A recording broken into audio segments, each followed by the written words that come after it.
ਮੇਰਾ ਨਾਮ ਹੈਦਰ ਅਲੀ ਹੈ ਜੀ। 2.5 ਸਾਲ ਤੋਂ ਡਾਇਲਸਿਸ ਹੋ ਰਹੇ ਨੇ ਜੀ। ਅਤੇ ਪਹਿਲੇ ਸਿਹਤ ਕਾਰਡ 'ਤੇ ਹੋ ਰਿਹਾ ਸੀ, ਹੁਣ ਸਿਹਤ ਕਾਰਡ 'ਤੇ ਨਹੀਂ ਹੋ ਰਹੇ। ਅਤੇ ਹੁਣ ਕਦੀ ਕਿੱਧਰੋਂ ਕਰਾ ਰਹੇ, ਕਦੀ ਕਿੱਧਰੋਂ ਕਰਾ ਰਹੇ, ਅਤੇ ਬੜੇ ਤੰਗ ਆ ਜੀ। ਅਤੇ ਵਾਲਦ ਸਾਹਿਬ ਮਜ਼ਦੂਰੀ ਕਰਦੇ ਨੇ ਅਤੇ ਬਹੁਤ ਦੂਰੋਂ ਗਾँਵ ਆ, ਉੱਥੋਂ ਆਈ ਦਾ ਸਫ਼ਰ ਕਰਕੇ ਇਕੱਲਾ ਮੈਂ ਆਉਂਦਾ ਜੀ। ਅਤੇ ਕੰਮਕਾਰ ਵੀ ਕੋਈ ਨਹੀਂ, ਅਤੇ ਘਰ ਦਾ ਸਰਕਟ ਬੜੀ ਮੁਸ਼ਕਿਲ ਚੱਲਦਾ ਹੈ।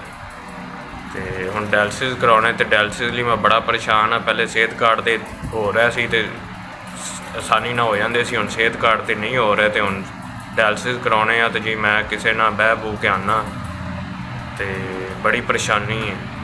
ਅਤੇ ਡਾਇਲਸਿਸ ਕਰਾਉਣੇ ਤੋਂ ਕੋਈ ਮਿਹਰਬਾਨੀ ਕਰੋ ਜੀ। ਤੁਹਾਡੀ ਤਰਫੋਂ ਸਰ ਜੀ 4000 ਰੁਪਇਆ ਮਿਲ ਗਿਆ ਜੀ। ਬਹੁਤ ਮਿਹਰਬਾਨੀ ਤੁਹਾਡੀ, ਸ਼ੁਕਰੀਆ। ਇਹਨਾਂ ਦੀ ਵਜ੍ਹਾ ਤੋਂ ਮੈਂ ਡਾਇਲਸਿਸ ਕਰਾ ਸਕਦਾ ਜੀ। ਅਤੇ ਡਾਇਲਸਿਸ ਲਈ ਮੈਂ ਬਹੁਤ ਪਰੇਸ਼ਾਨ ਸਾਂ।